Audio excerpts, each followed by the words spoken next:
Artificial intelligence നിർമ്മിത ബുദ്ധിയുടെ പുതിയ യുഗത്തിലാണ് നമ്മൾ താമസിക്കുന്നത്. നമ്മുടെ ബഡ്ജറ്റിൻ്റെ ധവളപത്രം പോലും ആർട്ടിഫിഷ്യൽ ഇൻ്റലിജൻസ് കൊണ്ടുണ്ടാക്കി എന്നുള്ള വാദമാണ് വരുന്നത്. ഈ ആർട്ടിഫിഷ്യൽ ഇൻ്റലിജൻസിൻ്റെ ഡേറ്റാ സെൻറ്ററുകൾ രാജ്യത്തും ലോകത്തുമാകെ വരുന്നുണ്ട്. ഇന്ത്യയിൽ മുംബൈയിൽ വലിയ തോതിലാണ് ഡേറ്റാ സെൻറ്റർ വരുന്നത്. പക്ഷേ കേരളം പോലുള്ള ഒരു സ്ഥലത്ത് അല്ലെങ്കിൽ ഭാരതം പോലുള്ള ഒരു സ്ഥലത്ത് ഡേറ്റാ സെൻറ്ററുകൾ ഉണ്ടാക്കുന്ന അപകടം വളരെ വലുതാണ്. ഇതൊരു വലിയ സാമൂഹ്യ വിഷയമായി, പാരിസ്ഥിതിക വിഷയമായി വന്നുകൊണ്ടിരിക്കുന്നു. നമ്മുടെ കൊച്ചു കേരളത്തെ സംബന്ധിച്ചിടത്തോളം ഇത് വലിയ പ്രതിസന്ധി ഉണ്ടാക്കും. പക്ഷേ ഡേറ്റാ സെൻറ്റർ വേണ്ട എന്ന് നമുക്ക് പറയാനും സാങ്കേതിക വിദ്യകൾ വെച്ച് നോക്കുമ്പോൾ പ്രയാസമാണ്. കേരളത്തിൻ്റെ പരിസ്ഥിതിയും വെള്ളത്തെയുമൊക്കെ വലിയ തോതിലായിരിക്കും ബാധിക്കാൻ പോകുന്നത്. ഒരു ദിവസം 20 ലക്ഷത്തോളം ലിറ്റർ ശുദ്ധജലം വേണം ഡേറ്റാ സെൻറ്റർ തണുപ്പിക്കാൻ. ഡേറ്റാ സെൻറ്ററിൻ്റെ സെർവർ തണുപ്പിക്കാൻ 20 ലക്ഷം ലിറ്റർ ശുദ്ധജലമാണ് വേണ്ടത്. വേനൽക്കാലത്ത് കുടിവെള്ളത്തിന് നെട്ടോട്ടമോടുന്ന നമ്മൾ ഇത്രയും ഭീമമായ അളവിൽ ജലം ചെലവഴിക്കേണ്ടി വന്നാൽ വേനൽക്കാലത്ത് എങ്ങനെയാണ് നമ്മുടെ ഡേറ്റാ സെൻറ്ററുകൾ, AI ഡേറ്റാ സെൻറ്ററുകൾ ഇവിടെ പ്രവർത്തിക്കുക എന്നുള്ളതാണ്. അതുപോലെ തന്നെ സാധാരണക്കാർ ഉപയോഗിക്കുന്ന വൈദ്യുതി വലിയ തോതിൽ ഡേറ്റാ സെൻറ്ററിന് ആവശ്യമുണ്ട്. കാരണം ഇതൊരു പ്രാഥമിക ഘട്ടമായതുകൊണ്ടായിരിക്കാം. കമ്പ്യൂട്ടർ കണ്ടുപിടിച്ചപ്പോഴും വലിയ കമ്പ്യൂട്ടറാണ്, മൊബൈൽ കണ്ടുപിടിച്ചപ്പോഴും വലിയ മൊബൈലാണ്, പിന്നെ ചെറിയ ചെറിയ സാധനങ്ങൾ വന്നു, ചിപ്പൊക്കെ വന്നല്ലോ ഇപ്പോൾ. അതുപോലെ ഇനി സാങ്കേതികവിദ്യ വളരുമായിരിക്കും. പക്ഷേ ഇപ്പോഴുള്ള സെർവറുകൾ വെച്ചുകൊണ്ട് AI തുടങ്ങിയ ഡേറ്റാ സെൻറ്റർ തുടങ്ങിയാൽ ഊർജ്ജവും വളരെ പ്രധാനപ്പെട്ട ഒരു കാര്യമാണ്. അതുപോലെ തന്നെ ഒരു ഡേറ്റാ സെൻറ്റർ പരമാവധി 20 പേർക്ക് ജോലി കൊടുക്കും. അപ്പോൾ 20 പേർക്ക് ജോലി കൊടുക്കുന്നതിന് വേണ്ടി 20 ലക്ഷം ലിറ്റർ വെള്ളവും അതുപോലെ പിന്നെ ഒരുപാട് യൂണിറ്റ് കറണ്ടുമൊക്കെ കൊടുത്തുകൊണ്ടുള്ള ഒരു വലിയ ഒരു പ്രശ്നമാണ് നമ്മൾ അഭിമുഖീകരിക്കാൻ പോകുന്നത്. ഇത് നമ്മുടെ മാത്രം പ്രശ്നമല്ല, ഈ ഭൂമിയിലുള്ള ഡേറ്റാ സെൻറ്റർ തുറക്കുന്ന എല്ലായിടത്തെയും പ്രശ്നമാണ്. AI ത്വരിത വളർച്ച ലോകത്ത്, ഇന്ത്യയിലും ജലസുരക്ഷയ്ക്കും പരിസ്ഥിതിക്കും ഭീഷണിയാകുമോ? ആകും എന്നാണ് ഡേറ്റാ സെൻറ്ററുകളെ സംബന്ധിച്ച് പഠിക്കുന്നവർ പറയുന്നത്. സിസ്റ്റം കൂളിങ്ങിനായി വേണ്ടിവരുന്ന വെള്ളത്തിൻ്റെ അളവ് വളരെ വലുതാണ്. ആഗോള ഗവേഷണ സ്ഥാപനമായ വേൾഡ് റിസോഴ്സസ് ഇൻസ്റ്റിറ്റ്യൂട്ടിൻ്റെ പഠനമനുസരിച്ച് ലോകത്തിൻ്റെ കടുത്ത ജലക്ഷാമം അനുഭവപ്പെടുന്ന 25 രാജ്യങ്ങളിലൊന്നാണ് ഇന്ത്യ. 2050 ഭൂഗർഭ ജലത്തിന് വലിയ പ്രതിസന്ധി ഉണ്ടാകുന്ന രാജ്യമാണ് ഇന്ത്യ.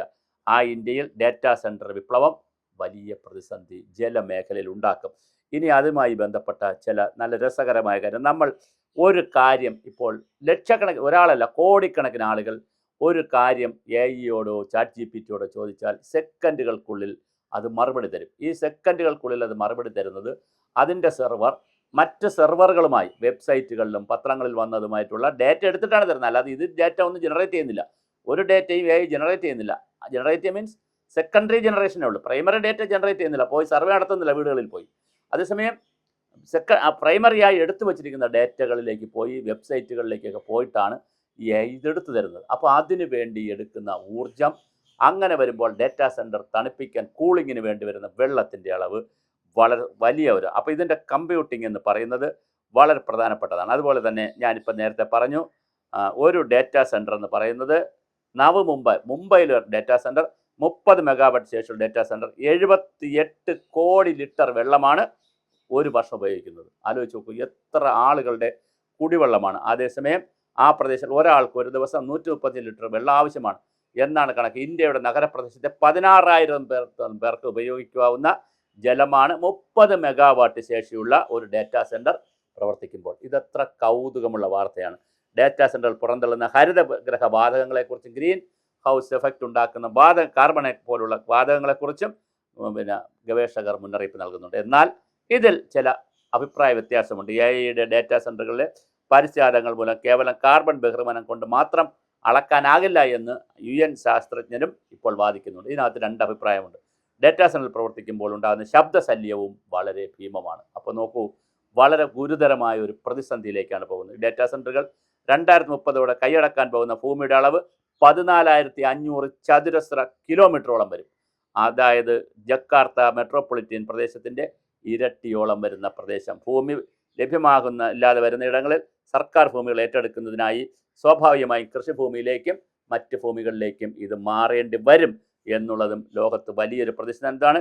ഇതിനെതിരെ വലിയ ജനകീയ പ്രതിരോധമാണ് ലോകത്ത് ഉണ്ടായി വരുന്നത്. അധിക ലാഭകാലമില്ല ഡേറ്റാ സെൻറ്ററുകൾ ജലയുദ്ധത്തിലേക്കും ഭൗമയുദ്ധത്തിലേക്കും ഊർജ്ജ യുദ്ധത്തിലേക്കും എത്തിക്കാൻ എന്നുള്ളതാണ് ഇപ്പോൾ പറയുന്ന കാര്യം. ഒരു സെക്കൻഡിൽ തന്നെ കോടിക്കണക്കിന് ആളുകളുടെ ചോദ്യങ്ങൾക്കും ഉദ്ദേശങ്ങൾക്കും AI ഉത്തരം തരണമെങ്കിൽ ലളിതമായ ടെസ്റ്റ് ജനറേഷന് ആവശ്യമായ വാക്കുകളും വാക്യങ്ങളും ഉയർത്തി ചിത്രങ്ങളും വീഡിയോകളും സംഗീതമെല്ലാം AI തരുന്ന കാലത്താണ് ഒട്ടുമിക്ക ഡേറ്റാ സെന്ററുകളും പ്രവർത്തിപ്പിക്കുന്നത്. തണുപ്പിക്കാൻ ജലമാണ് ഇപ്പോൾ ഉപയോഗിക്കുന്നത്. ഇനി ഐസൊക്കെ ഉപയോഗിക്കുന്ന കാലം വരുമോ എന്നൊക്കെ അറിയില്ല, പക്ഷെ ജലമാണ് ഇപ്പോൾ ഉപയോഗിക്കുന്നത്. അതുപോലെ തന്നെ ഡേറ്റാ സെന്ററുകൾ സെർവറുകളെ തണുപ്പിക്കാൻ സാധാരണ ഉപയോഗിക്കുന്ന സാങ്കേതിക വിദ്യയാണ് ബാഷ്പീകരണ ശീതീകരണം, ഇവാപ്പറേഷൻ്റെ കൂളിംഗ് എന്ന് പറയുന്നത്. അതിനുപയോഗിക്കുന്നത് വെള്ളമാണ്. ഉയർന്ന പ്രദേശങ്ങളിലെ ഡേറ്റാ സെന്ററുകൾ കൂടുതൽ വെള്ളം ആവശ്യമായി വരും. താപനില കൂടുന്ന സ്ഥലങ്ങളിലും വേനൽക്കാലങ്ങളിലും വലിയ തോതിൽ വെള്ളം കൊടുത്താൽ മാത്രമേ ഡേറ്റാ സെന്ററുകൾ പ്രവർത്തിപ്പിക്കാൻ കഴിയുള്ളൂ. അപ്പോൾ നമ്മൾ ഒരു വശത്ത് സാങ്കേതിക വിദ്യ നമ്മൾ കണ്ടുപിടിക്കുന്നു, മറുവശത്ത് ഇതുണ്ടാക്കുന്ന സാമൂഹ്യ വിഷയവും പാരിസ്ഥിതിക വിഷയവും നമ്മൾ കാണാതെ പോകുന്നു എന്നുള്ളത് ഗൗരവതരമായ ഒരു സാമൂഹ്യ വിഷയമാണ്. അതുപോലെ തന്നെ വലിയ ഫാനുകൾ ഉപയോഗിച്ച് സെർവറുകൾ തണുപ്പിക്കുന്ന എയർ കൂൾഡ് ചില്ലേഴ്സ് സംവിധാനവും ഉണ്ട്. പക്ഷേ ഇതിന് ഉയർന്ന അളവിൽ വൈദ്യുതി ആവശ്യമാണ്. അപ്പോൾ ഒരു വശത്ത് വെള്ളം വേണം, ഇനി വെള്ളമില്ലാത്ത കൂളിംഗ് ഫാനൊക്കെ ഉപയോഗിച്ച് ചെയ്യണമെങ്കിൽ വൈദ്യുതി ആവശ്യമുണ്ട്. അപ്പോൾ എന്തായാലും വൈദ്യുതി ഉണ്ടാക്കണമെങ്കിൽ ഒന്നിൽ വെള്ളം വേണം, അല്ലെങ്കിൽ തെർമൽ പവർ വേണം, അല്ലെങ്കിൽ നമ്മൾ സോളാറിൽ നിന്ന് ഉണ്ടാക്കണം. അപ്പോൾ എന്തായാലും വളരെ വലിയ പ്രതിസന്ധിയാണ് ഉണ്ടാകുന്നത്. പരോക്ഷമായി ജലവൈദ്യുതിയാണ് ഉപയോഗിക്കുന്നതെങ്കിൽ അത് പരോക്ഷമായി വീണ്ടും ജലത്തെ ഉപയോഗിക്കും, പ്രശ്നമാക്കും. അപ്പോൾ എന്തെങ്കിലും ഇനി കൽക്കരയാണ് ഉപയോഗിക്കുന്നതെങ്കിലോ കൽക്കരി ഉണ്ടാക്കുന്ന പാരിസ്ഥിതിക പ്രശ്നങ്ങൾ ഉണ്ടാക്കും. എന്തായാലും അല്ലെങ്കിൽ സോളാറിലേക്ക് പോകണം നമ്മൾ. അപ്പോൾ ഇതൊരു വലിയ പാരിസ്ഥിതിക വിഷയമാണ്.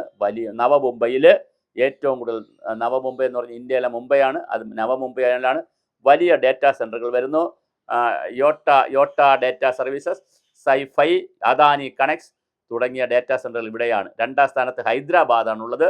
മൈക്രോസോഫ്റ്റ്, ആമസോൺ, ഒറക്കിൾ എന്നിവയ്ക്ക് പുറമെ ഇവിടെ ഗൂഗിൾ $1500 കോടി നിക്ഷേപിക്കുന്ന ഡേറ്റാ സെന്റർ പദ്ധതി പ്രഖ്യാപിച്ചിട്ടുണ്ട്.